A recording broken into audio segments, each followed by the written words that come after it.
was 67, I believe. 57. I'm sorry, 57. And America changed totally. They couldn't believe that Russia, of all, because we were, it was the Cold War was going on, and we were very estranged from Russia. And they had managed to send a rocket up in space. And so we were very jealous, and of course, right away, the United States produced something even better, and there was a race going on. So all the magazines and all the news things talked about this wonderful happening, and the Life magazine was very, very big in those days, and they came out with the most wonderful space information and photographs. And I was so inspired to start painting about space as a result, and the shape of the world. And so I started a series of panels that had to do with, I was also very interested in Mark Rothko, a famous painter, who just did long panels, stained color blocks, but they were very mystic. And I thought, well, if I could do something about space, something similar. Well, it didn't turn out to be that similar, but I did use long panels and separated into 3 segments. It was the below the Earth and the center of the Earth and the cosmic area.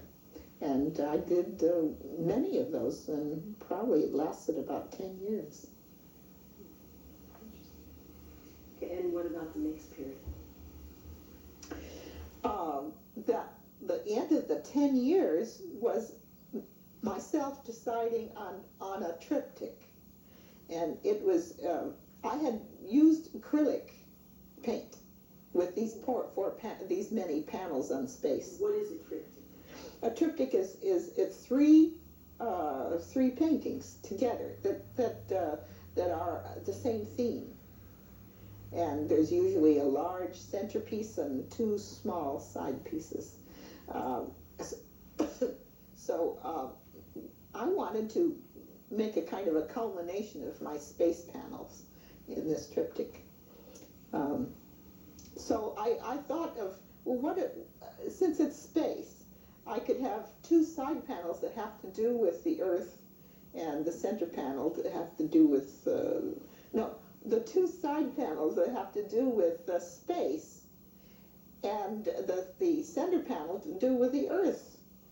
And as if out in outer space, the 2 side panels spirits would come toward the Earth, and things would happen that would develop history on our Earth. That was my theme. And I thought of too many ideas on that Earth. I mean, there were too many things happening. Finally, I got so confused. Well, I did a big drawing for a whole year on this triptych idea. And the drawing was successful. It was complicated. I did it in charcoal on oil canvas with the oil priming, and I wanted to make it an oil painting, which was a mistake because I hadn't worked with oil paint for a long time. I had worked with acrylics, which is totally different. I made them look like oils, but they dry quicker.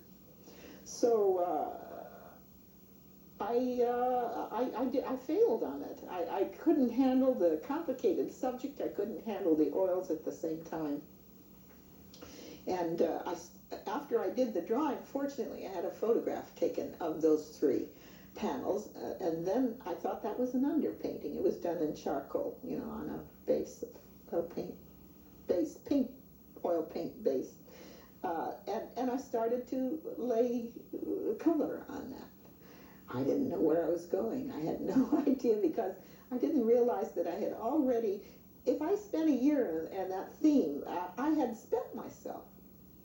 I didn't know where to go from there, and I couldn't handle the oil paint. So it was kind of tragic. I worked on that for 3 years, trying and trying and trying and trying, and I think I would get it one day and then go home, and the next day I'd come in, and think I would have to work on another corner, and I did, and that corner looked good, and then it grew into other areas. I was repainting the picture for 3 years. I was really psychologically stuck. So I couldn't resolve it, and just turned the panels to the wall and walked out the door.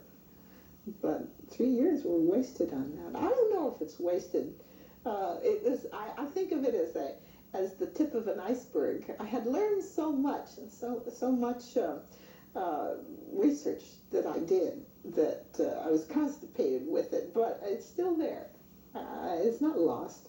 And the triptych is lost, but I intend to come back to paint in that subject, and I could retrieve the middle panel or the side panel or maybe two, I don't know.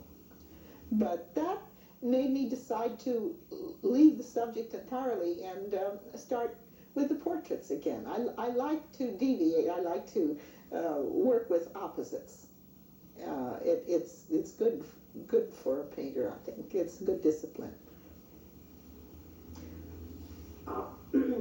Opposites, like I was working with space, which is not like just concentrating on portraits, as I had done with Hella de Petra, psychological portraits.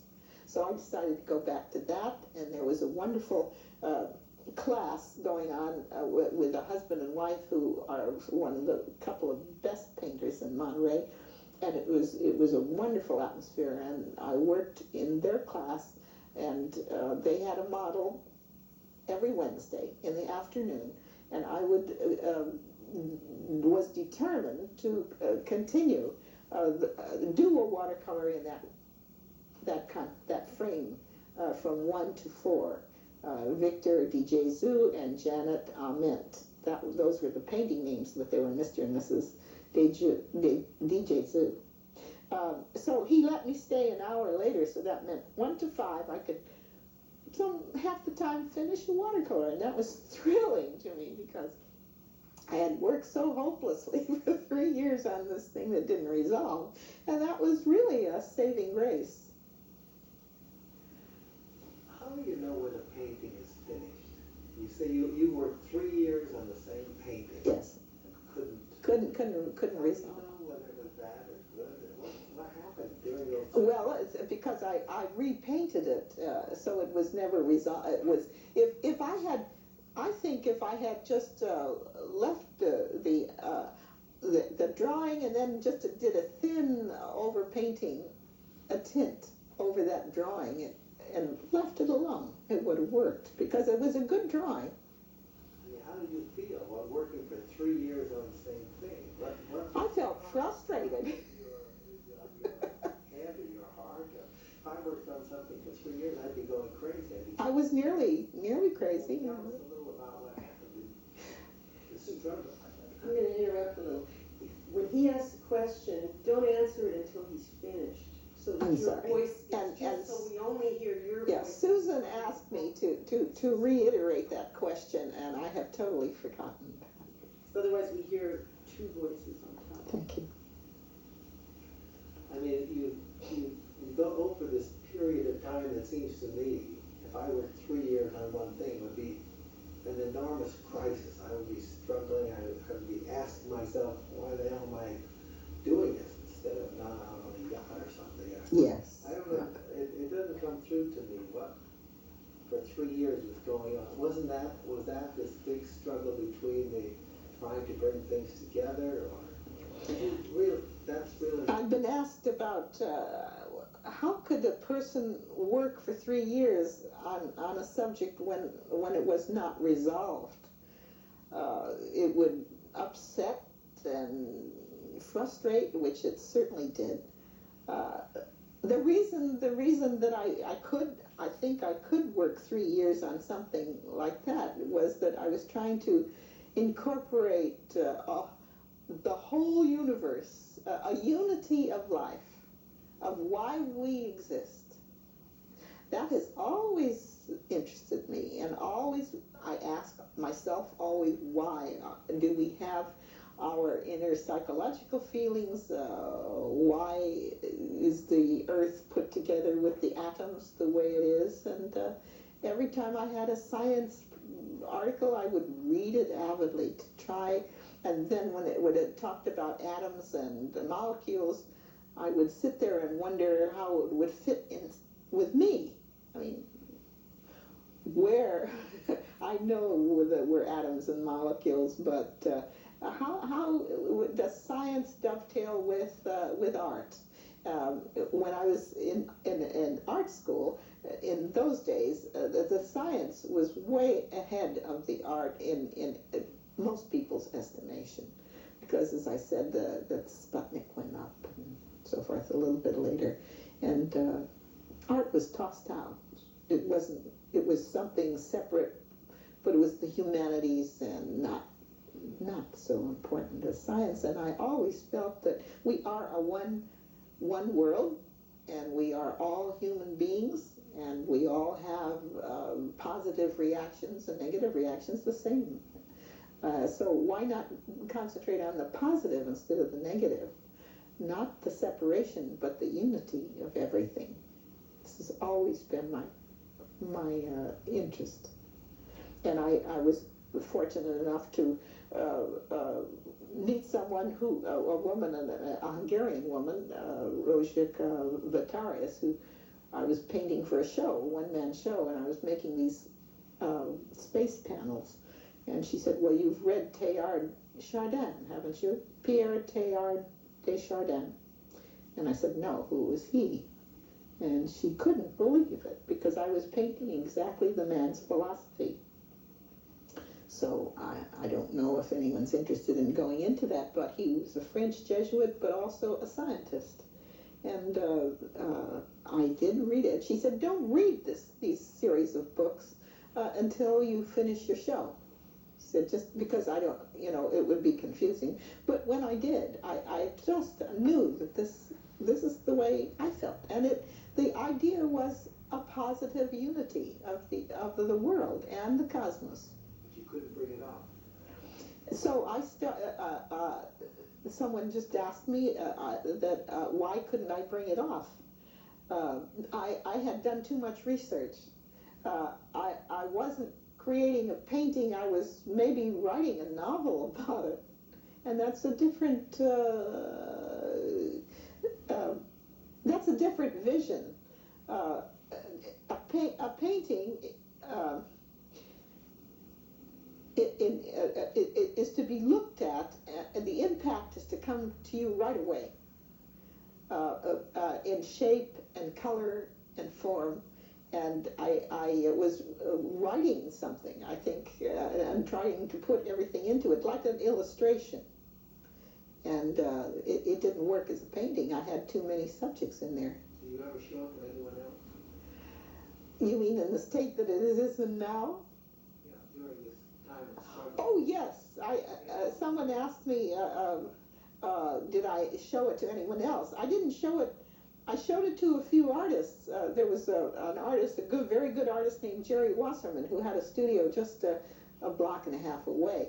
And he would come very often and comment on my work, and I would go to his studio and comment on his work, and we would argue about titles. It was so important to me, a title of a painting, because I got the title first in my mind, and then I did the painting, and he would never work like that at all. So we became very close friends, and he would come and comment on the painting as it went that day, and then my husband would come for me in the evening. No, he wouldn't come for me. I would drive home, and then he would come during the day and make comments. But those are about the only two people, maybe a few other artists, the deGesus, that would make comments about the painting. But I worked by myself with my decisions, and they were not right.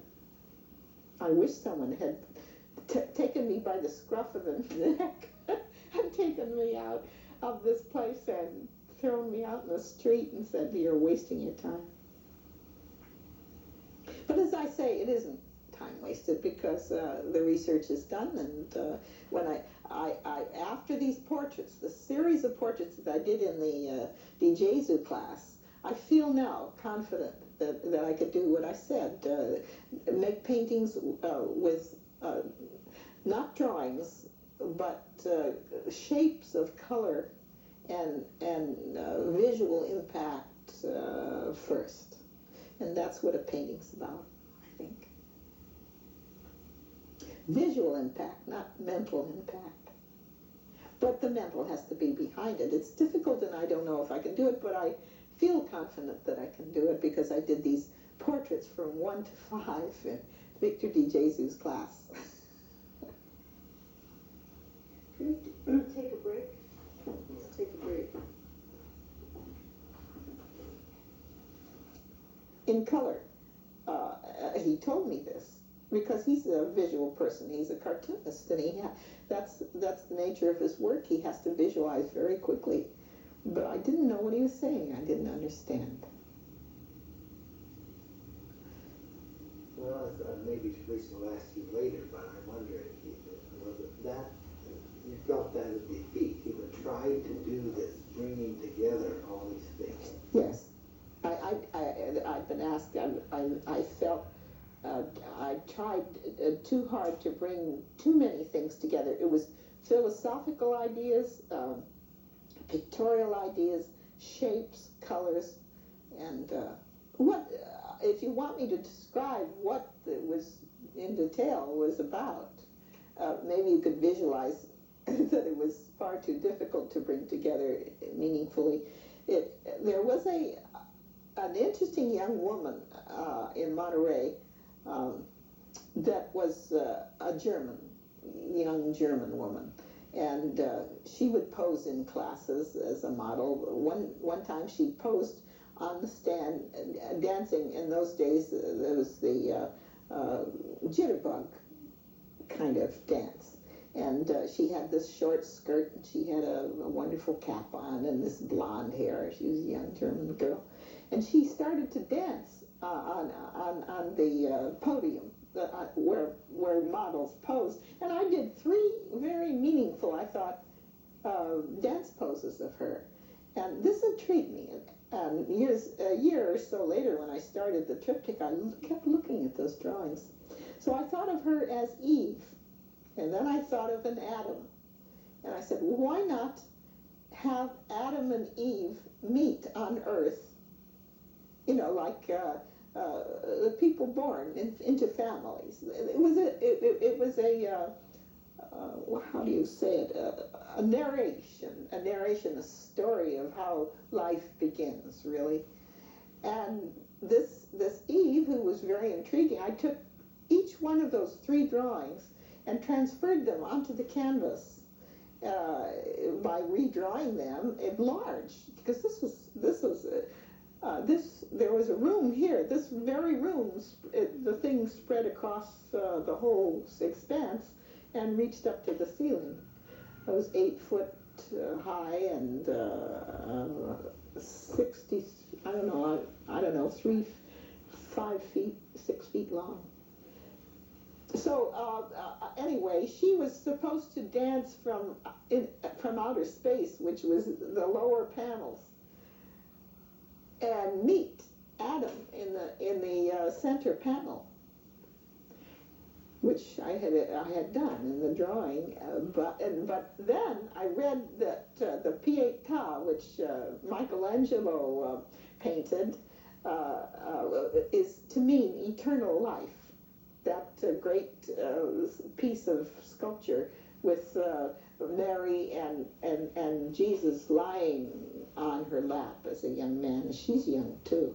And it was a symbol that Michelangelo had said meant eternal life. Well, this fit in with my idea, I thought, of Adam and Eve meeting on Earth from outer space, you know, spirits coming into Earth. So I put the Pietà under Adam on Earth. I shouldn't have done that. I mean, I dovetailed ideas on top of ideas, layers and layers on this thing, because I had a great expanse to paint. under the pietà, I had put a lotus leaf that the thing was floating on, the whole thing, because I had read that in India that also meant eternal life, a lotus blossom. So here was a leaf, and then there was the pietà, and then on top of that was Adam reaching out, waiting for Eve to come into the center panel, and she was bursting forth on these long panels through the sun. I had the sun in there who had enough energy to pull her into Earth on this side.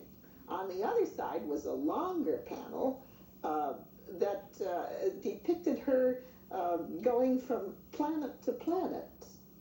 And she was starting from the lower end and rising and moving toward Earth, which was the center panel, and I had solar winds moving her, because I had read that there are solar winds, and there were wonderful Life magazines that depicted this whole scene of the twisting solar winds that cause the movement of the Earth and all of life on Earth. So the more I read about all this, the more fascinating it became, and I added that. So how do you paint that, when you finally get around to it? I have the drawing and a photograph of the drawing. We photographed it outside. There was a little cabin we leaned it against and propped it up, and fortunately I have that. So are you saying that somehow because you put so many intellectual, mental images in it, that you weren't able to get the strictly visual effect that you wanted in a... I was asked just now about, I had too many intellectual images in there, so that I was hampered by getting the visual effects, and that's exactly true. The visual effects of the whole? Of the whole. Of the whole. It was all pieces, well-painted pieces that I fell in love with and couldn't dispose of for the whole. And I made little thumbnail sketches, I made collages, all kinds of small things, so that I wouldn't try to copy it if I had done it bigger. And it still didn't work. You're trying to take intellectual ideas, all kinds of ideas of the scientific community, and introduce and translate them. I was trying to translate scientific ideas. I was trying to translate metaphysical ideas, because Eve was a spirit until she got to the center of the Earth, and trying to correlate the philosophies, the religious philosophies of India and of Europe under Michelangelo, and of the Bible, all in one panel. Couldn't be done. You've talked about the theme of your work in general being connections. That's exactly it. Someone asked me that I really wanted to connect the universe with the human being and myself. Where do I fit in with the universe? And that was why I couldn't select. I wasn't willing to select. I wanted to add it all to connect it in my mind, I think. But now that I think the paintings, trying to work with all those subjects would be maybe 50 years of work instead of 3 panels of work. You've talked about the fact that you think that artists don't need to be right. What do you mean by that? I've been asked about the artists don't need to be right, because I did mention that, and that is the greatest revelation to me that I could think of. I think it came from my sister, as I mentioned quite a while ago, is an artist as well, and she was married to a writer who concentrated on scientific knowledge. He worked at Rand Corporation in Los Angeles, and she would often say that the scientists that came to the house and over dinner, they would discuss scientific things. But she felt that she was left out because she was an artist, and artists go on intuition. That's how they operate. Their intuition is first, the fact is second, and the scientist works with intuition, especially when they get as high as Einstein or Witten.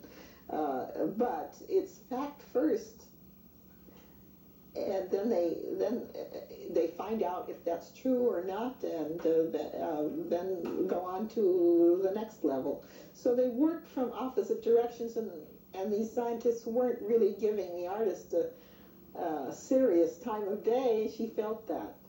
So that's why somehow I formulated that opinion. How wonderful that the artist doesn't have to be right, doesn't have to find out any facts. They have a leeway of going right, left, up, or down, and no one can challenge them. Okay, and you're talking about in terms of using their intuition? Yes. And following that? Yes. How do you do that? How did that come to you, and how do you do that as a process? Using intuition, I've read writers rely on thinking, concentrating on something very hard, and then they go off and relax. Maybe sometimes it's in the tub, sometimes it's after you wake up in the morning. Ideas that you couldn't resolve, really concentrating and narrowing down, zeroing into it for hours and hours. But on other times, when you're walking in a garden, or you're relaxing in other ways, or you're dealing with children in the family, these ideas come more and more frequently. The more you concentrate on it, the more frequently these intuitive ideas come. And then you learn to trust them. You learn to trust them. That was the problem with my triptych. I didn't learn to trust my intuition. And do you trust it more now? Oh, very much more. Since I had to do I trust my intuition now because I had to work doing these portraits so quickly in the deGesu classes. I couldn't think. I couldn't think through and start to doubt what I was doing. I just put it down. I wanted to put it down. I wanted to finish. And some strange things came out that I would never have preordained in sketches beforehand. So that was I proved that to myself. So I will try to do, if I go back to big canvases, I will try to do exactly that.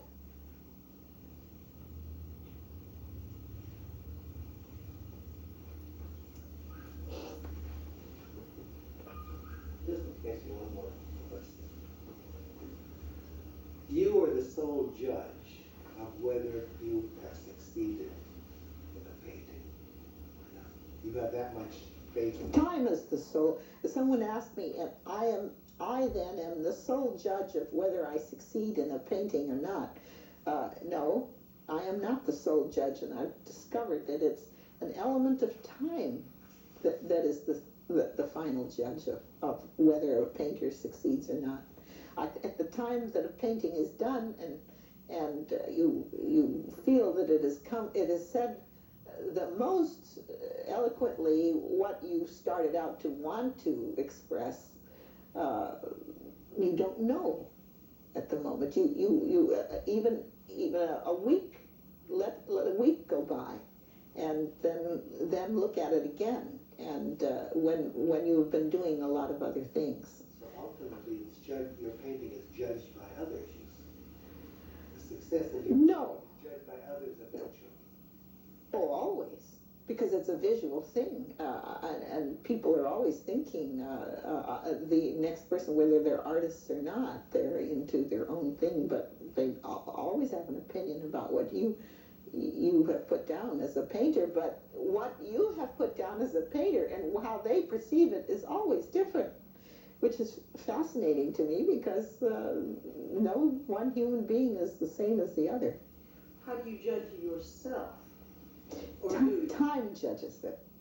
So you don't judge yourself now? Is that what you're saying? I know more or less now that I have put down the colors that please me, and the structure pleases me, and that's enough. I have learned not to go over it and over and over it, because I've been chewing up the idea. I've learned to leave well enough alone.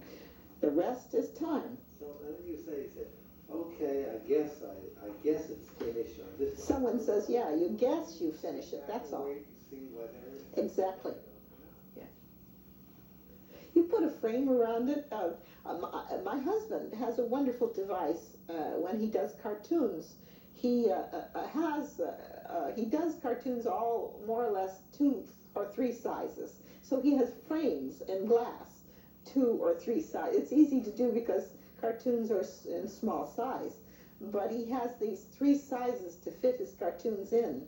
And when he works for the New Yorker, for instance, and he puts the work in the frame when he first starts it.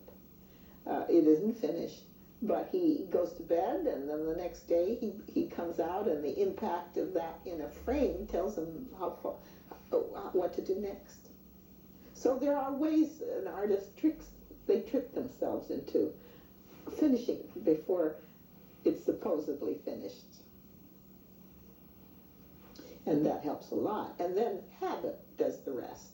You know that some painting succeeded before through time and your efforts, so you do the pattern again, and then you do it again, and then it's pattern and time and habit and a little bit of inspiration. A very little inspiration. Most the people who aren't artists believe that you have to wait for inspiration, and that's a lie. It's really habit that sets up after a pattern has been established that helps you evolve, that makes you want to evolve, and a philosophy that you really believe in. And what's your philosophy that you really believe in? Making unity out of everything. A positive philosophy. I don't believe in the German expressionists, there are painters called neo-expressionists that I believe in them, and they make very strong things. It's just not for me. Is people tearing each other apart. I don't want to concentrate on that. I'm not interested in that.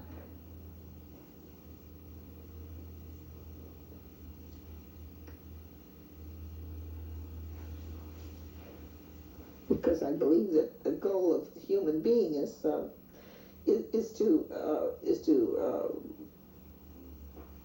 overcome this violence that is present in every human being. Overcome it.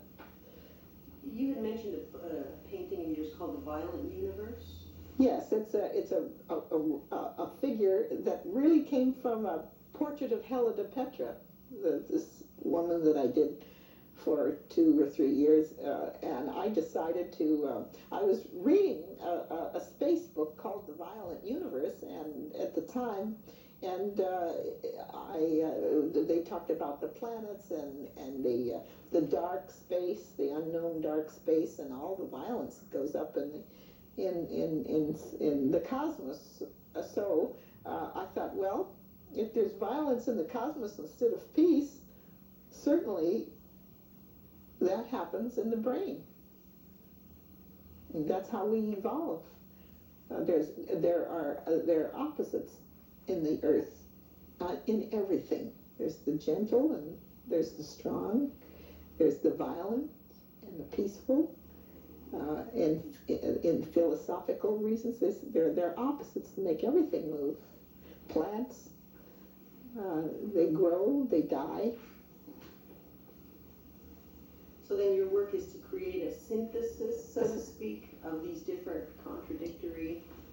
I've been asked, is my goal to create a synthesis? Yes, exactly, of creative life. Everything is creative on this earth. We're very fortunate. I think we're unique in our present, in the Milky Way at least. We're unique that we have life in such abundance on this earth. We're just at the right distance from the sun. If we were a little closer, there wouldn't be life. If we were a little farther, it'd be too cold. And it's just, I don't think it's an accident. It's a miracle of life. I want to present that the rest of my life in painting. Do you think that many people have a more limited perception than that, many people in our society today? Yeah, yes, they don't concentrate.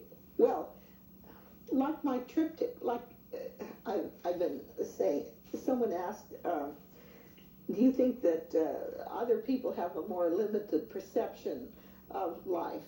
I'll give an example of this triptych that I was working on. I was lost in the details and the great diversity of existence. Well, people get lost in the diversity of existence. They concentrate on one point rather than the whole, and in that way, people don't grow. They begin to hate each other because they're frustrated. They don't know who they are.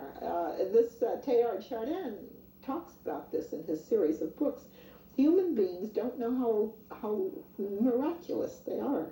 They don't know how great they are. If they knew, they would evolve much faster, but they keep doubting that miracle. What do you think about society today in general? What are your impressions of it? I think I see an evolvement.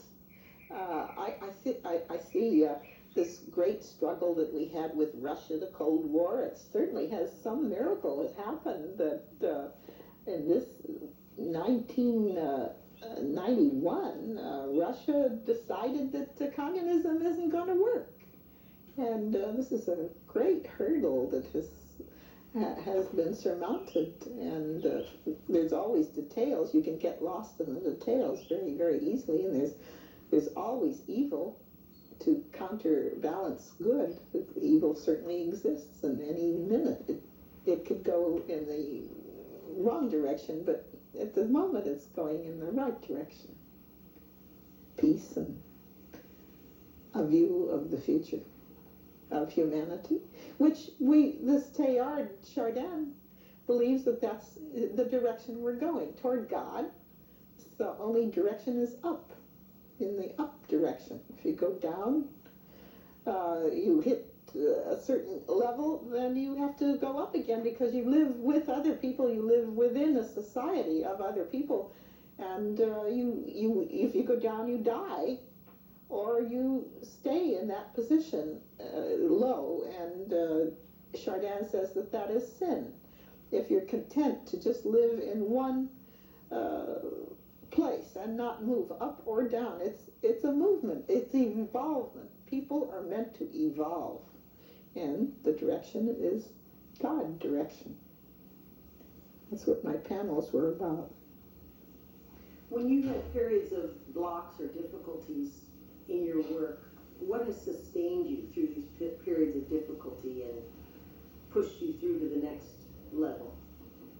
No, except for that triptych, I think staying with the subject for 3 years or 2 years, or just being consistent with one subject, so that I could study it in all ways, and psychologically and pictorially and so forth. That's what sustained me. I just had this curiosity to find, if once I decided on a subject, the weeds, the jockeys, the space, and the portraits, stay with it until there's a whole body of work in that subject. That's what sustained me. Everyone is sustained in a different way.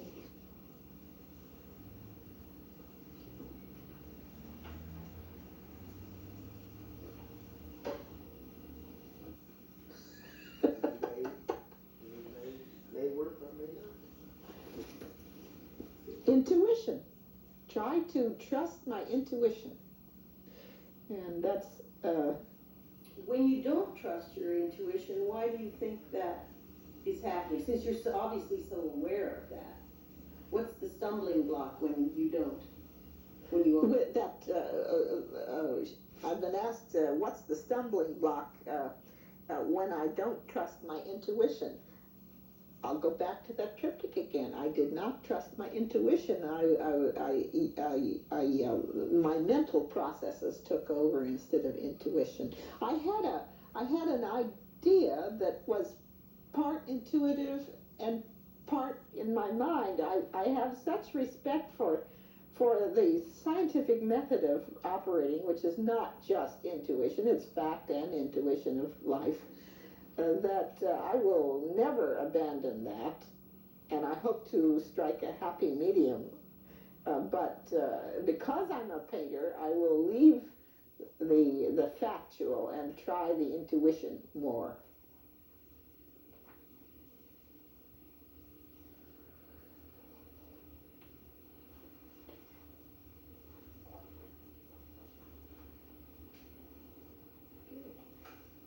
I don't have any more questions at the moment. You didn't get your last recording. The last, talking about Last intuition? little bit, yeah, because we have to change the tape. No, that wasn't on it. Okay. Well, that's an interesting area, because that's what scientists finally are driven to. Scientists use what scientific tools they can Mm-hmm. to a certain point. And then those tools can't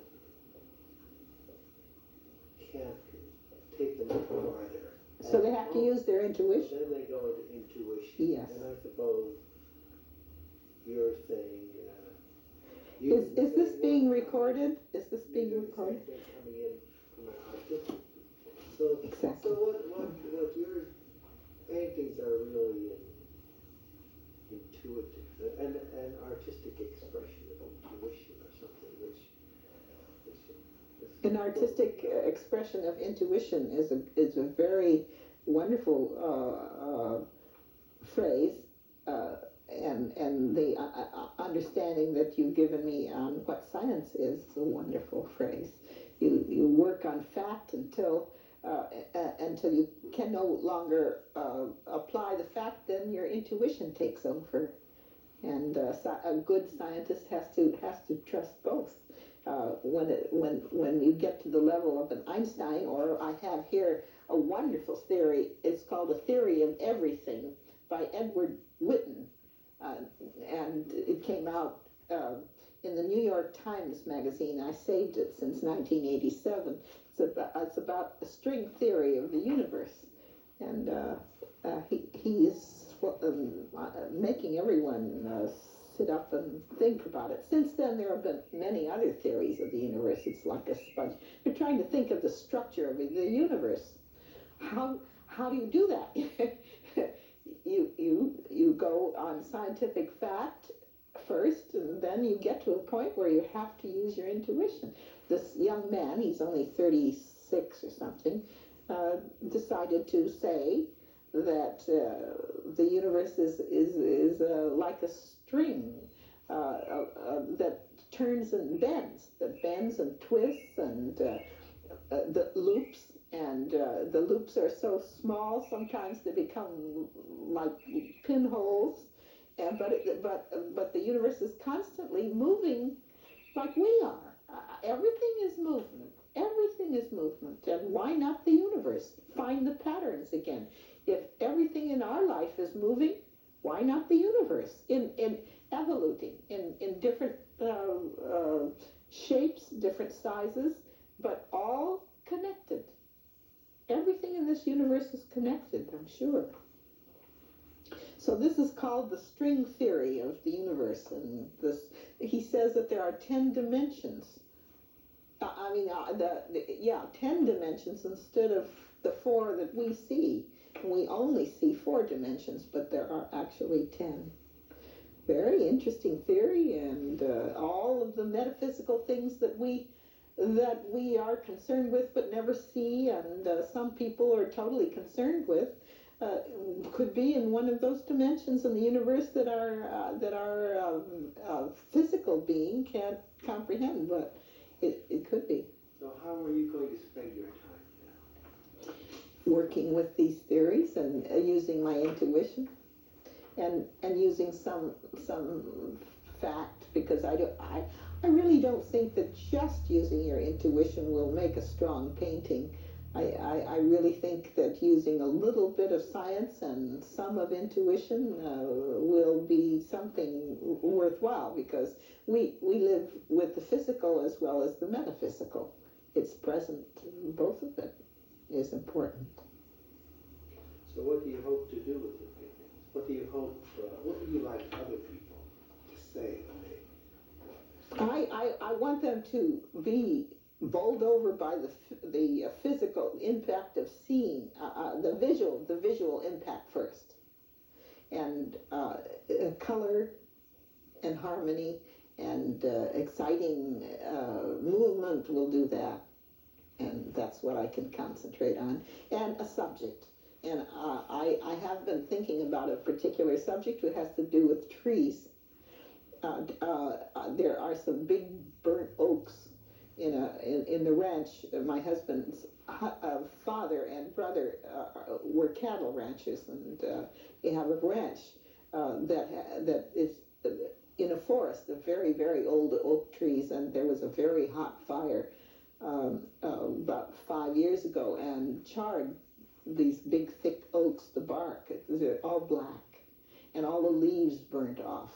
And it was like going into the no man's land in a war, to walk amongst those trees. And made me, you can't ignore those big black trees when you're walking in the silence in between those, and the ground is all charred, and the leaves are burned off. So it made me think that I don't want to paint. I'm going to work on trees to begin with. I'm not going to paint the beauty of the tree at all. I'm going to just paint the trunk somehow. I was thinking of the big black trunk. That's too important, because I want to show the thrust of a tree. There's a thrust way down to the pull to the center of the earth, the gravity, this magic gravity that we still don't know much about. And then the electromagnetic pull up to God, of the leaves and the branches. And here is the trunk as a sort of a medium of both the roots and the branches. And I want to show the trunk as a medium of those two scientific pulls that exist in the universe. Would you see the human body as being similar, as a similar medium to the tree? Someone asked me an excellent question about would I see the human body as a similar medium, and that question is exactly right. I can go on to the human being after I succeed with a series of the trees, trying to show that same thing. I have been all along, but not so succinctly. And perhaps if I could show it in the trees first, I can succeed in the human beings, showing them as a conduit. I believe that we're conduits of the universe. The human being is evolved is evolved that sensitively. In the Bible, the Bible says that the human being is made in the image of God. And since I don't have to be right, the Bible doesn't have to be right, why not think of it that way? What would make you feel you've really succeeded? Oh, I have a body of work that is emotionally there's an emotional impact, and it's all a unit of composition and color.